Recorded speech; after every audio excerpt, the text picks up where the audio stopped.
Olá, primeiro ano AFD, primeiro BFD, disciplina Fundamentos Psicológicos da Educação. Estamos falando sobre o psicólogo e epistemólogo suíço Jean Piaget. No primeiro vídeo eu falei da biografia do autor, do construtivismo. No segundo vídeo eu já falei um pouco mais sobre o nascimento da inteligência na criança, como se dá esse processo de equilibração, acomodação, assimilação, desequilíbrio. E hoje eu vou falar com vocês na apostila 14 sobre Jean Piaget. O título que nós vamos abordar hoje, a obra de Piaget que eu vou comentar com vocês, é a formação do símbolo na criança. Se der nesse vídeo, a psicologia da inteligência também. Mas, de início, eu pretendo abordar a apostila aula 14, a formação do símbolo na criança. Sem mais delongas, vamos lá, que é um tema bastante longo. Bom, aqui nós temos as mesmas experiências com a Jaqueline, a Luciene e o Laurent, observando cada detalhe dessas crianças, que eu não vou repetir com vocês, porque eu já comentei lá no esquema de bater, lá no primeiro vídeo já falei sobre esses assuntos. Tá, nesse terceiro vídeo, me acompanhe, página 1, tá? Tá paginada essas apostilas. Essa formação da inteligência, no início ele fala do estágio sensório-motor, que é um estágio que vai de 0 a 2 anos, né? O progresso da imitação é paralelo ao da própria construção de esquema de assimilação, desenrolando-se ambos por diferenciação gradual, isto é, por acomodações correlativas.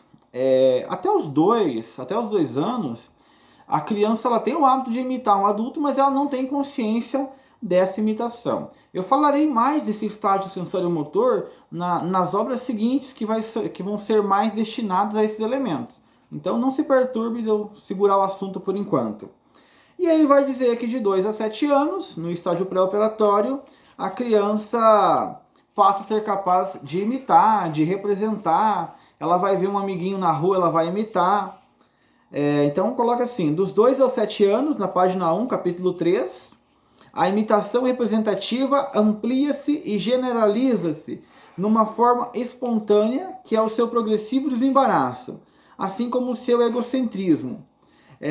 Então ela consegue imitar, ela consegue reproduzir e passa a viver um mundo do chamado mundo de faz de contas, né?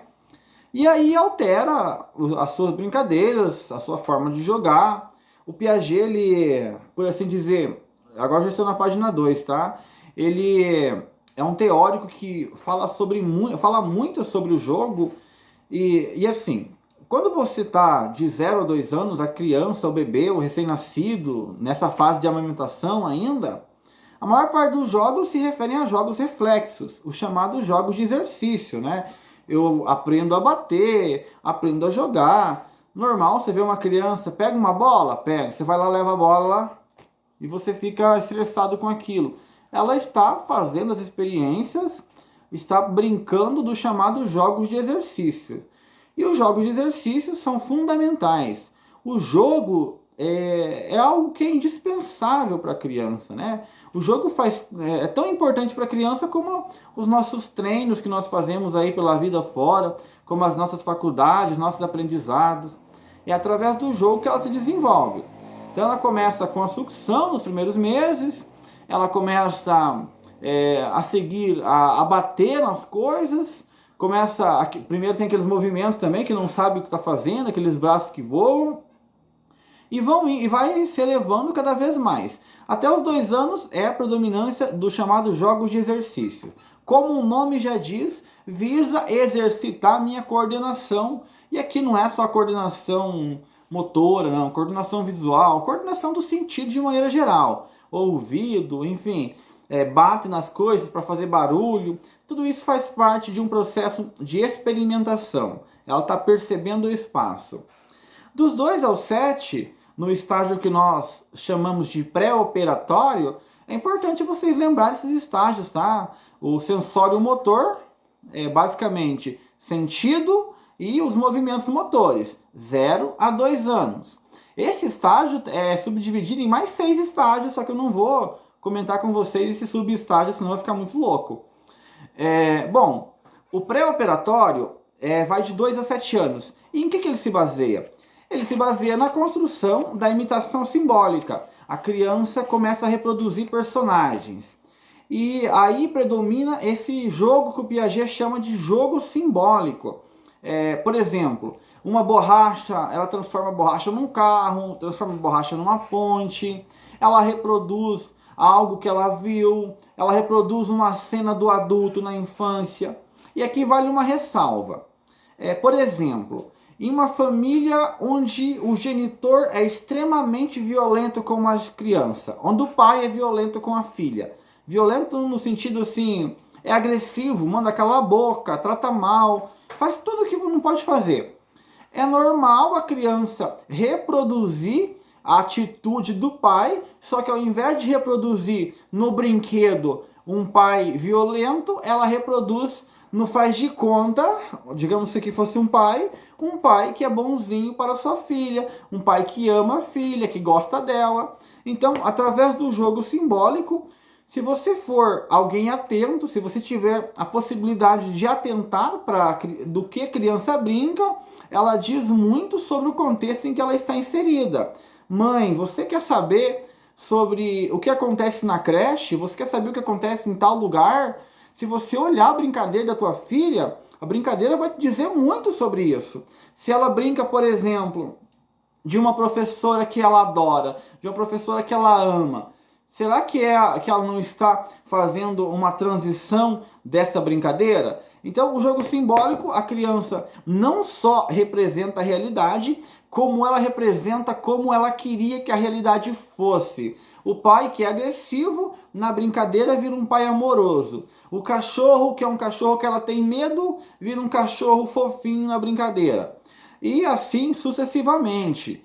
Por isso, não se perturbem também caso a criança conte muitas mentiras nessa fase. Ela está produzindo as suas narrativas. É a mesma fase que nós temos do chamado porquês. Eu estou falando aqui, estou deixando a apostila de lado um pouquinho, mas se você continuar seguindo na apostila, tem tudo que eu estou falando aqui. Aquelas fases dos porquês, que ela pergunta por que o sol não cai, por que tem um lago aqui, por que a montanha é dessa altura, e ela explica tudo de acordo com o seu egocentrismo. O sol não cai porque ele precisa nos iluminar, o sol está me seguindo, o lago existe para eu beber, olha como o sol me persegue, olha como a lua faz isso. Ela explica toda uma percepção egocêntrica.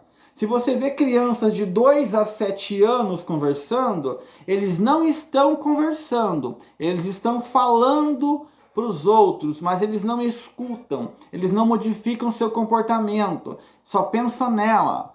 É como dois adultos que vão debater sobre algo, os dois falam e ninguém chega a conclusão nenhuma. Por isso que é uma fase dominada pelo egocentrismo. E o jogo de regras? O jogo de regras ele começa a surgir a partir dos 7 anos, mas ele não surge totalmente. Ele vai se efetivar lá no final, quase 11, 12 anos, e vai durar a vida inteira. No jogo de regras você começa a obedecer o combinado. Se eu jogava bola de gude, olha, até a linha vale tanto, se acertar em tal lugar ganha tanto. Eu sigo regras específicas.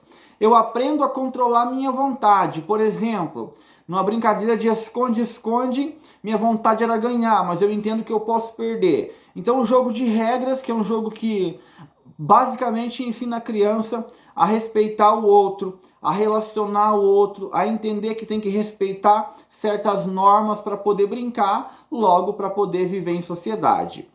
Eu espero que até aqui você tenha diferenciado o jogo de exercício e sabido e lembrado o que é o estágio sensório-motor. Tenha lembrado o que é o jogo simbólico, como ele funciona, e lembrar o que é esse estágio pré-operatório, e também tenha entendido o que é o jogo de regras. Eu falarei mais dos próximos estágios na sequência. Bom, em relação ao simbolismo, a formação do símbolo da criança, eu creio que tenha sido isso. Acho que dá para continuar nessa apostila ainda na página 3, tranquilo? Vamos avançar. Página 3, novo título agora, para poder avançar. A Psicologia da Inteligência, um livro publicado em 1947 e que eu acho que vai dar tempo de falar nesse vídeo, ou pelo menos de adiantar bastante. Vamos lá? A inteligência em si não consiste numa categoria isolada, descontínua, eu já comentei isso com vocês, são vários processos. O Piaget, tem gente que confunde o Piaget. O Piaget da epistemologia genética está dizendo que nós nascemos, que somos determinados filogeneticamente pela espécie. Piaget não diz isso. Piaget diz que nós somos influenciados pela nossa espécie, pelo que nós temos, mas o meio também age sobre nós. É um processo que vai e volta, tá? O Piaget não é determinista, você não nasce travado. Professor, mas você falou que de 0 a 2 é sensório motor, você falou que de 2 a 7 é pré-operatório, você não está dando uma idade?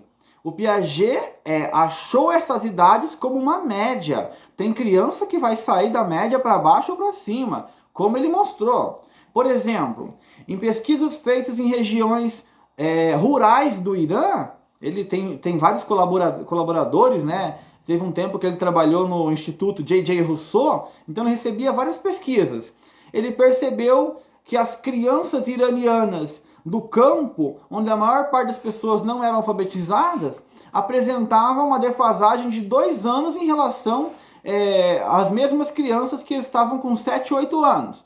Então a criança francesa de 8 ou a iraniana da cidade de 8 tinha desenvolvimento mental equivalente a uma criança de 10 anos lá da região do Irã, da região rural. Ou seja, ele não é determinista, em hipótese alguma ele é determinista. Bom, ali ele fala assim que o meio age sobre o organismo e pode-se designar essa atuação inversa à maneira dos biólogos, mediante o termo acomodação, que eu já expliquei para vocês o que é, ele retoma muito esse conceito de acomodação. Ali na página 4, a percepção é o conhecimento que adquirimos dos objetos ou de seus movimentos pelo contato direto e atual. Então ele concorda com a Gestalt que o que nós percebemos do objeto não é o objeto, mas é o que nós percebemos, é a capacidade que nós temos de tirar, de aprender. Nós não tiramos a essência de nada, nós tiramos um conhecimento sobre algo, né? Ao passo que a inteligência é um conhecimento subsistente quando intervêm os desvios e aumentam as distâncias espaço-temporais entre os sujeitos e os objetos. Ao passo que a inteligência é essa capacidade de aprender, de compreender, de lidar com as informações. O equilíbrio é atingido quando todos os esquemas anteriores são encaixados. Também já falei isso para você. Se os teus esquemas que você tinha são encaixados para você conseguir compreender a estrutura, você está equilibrado, vai ter um novo desequilíbrio.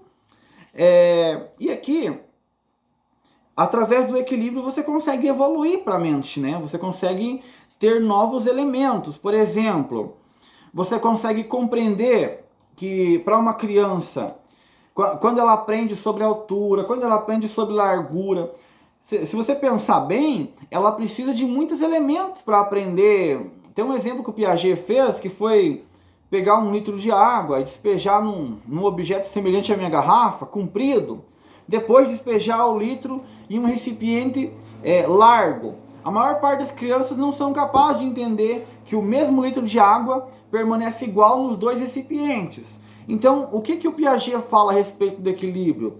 Quando a criança avança, e aí vai quase para o fim vai no operatório concreto já, ela passa a ser capaz de vislumbrar mais coisas.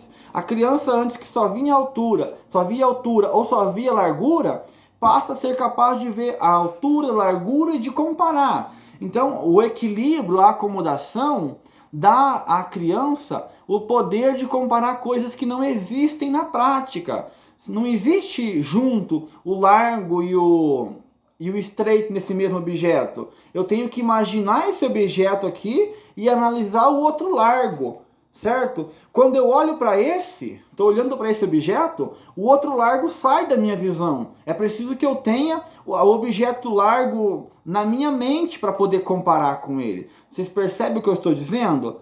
Que quando você começa a acomodar as informações, ficam resquícios na tua mente que te permitem trabalhar. O que faz você comparar, você olhar para fulana e falar que ela é mais baixa que a ciclana que não está presente? É você lembrar da ciclana na sua cabeça, porque você assimilou como ela é e está lá a sua imagem mental. Então, nesse processo de acomodação e assimilação, há um desenvolvimento que permite a criança cada vez mais aprender mais coisas. Como aprender a noção de conservação de substâncias, saber que a água ela mantém a sua substância ainda que eu troque de recipiente. É um dos princípios.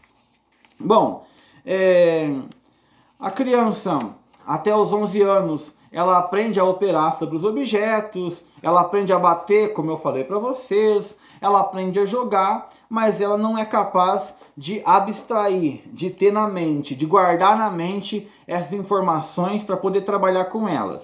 Pensamento concreto de pensamento abstrato para poder finalizar aqui com vocês. Pensamento concreto, eu dependo de algo palpável. Para eu falar de alguma coisa, eu tenho que mostrar um objeto para lidar. Pensamento abstrato, eu posso comentar sobre essa garrafinha sem eu estar vendo ela. Posso simplesmente comentar porque eu sei as características. A matemática ela é muito abstrata em alguns momentos. Quando eu faço contas, eu estou abstraindo. Quando eu vejo, por exemplo, um pauzinho mais 2 pauzinhos, eu estou trabalhando com informações concretas.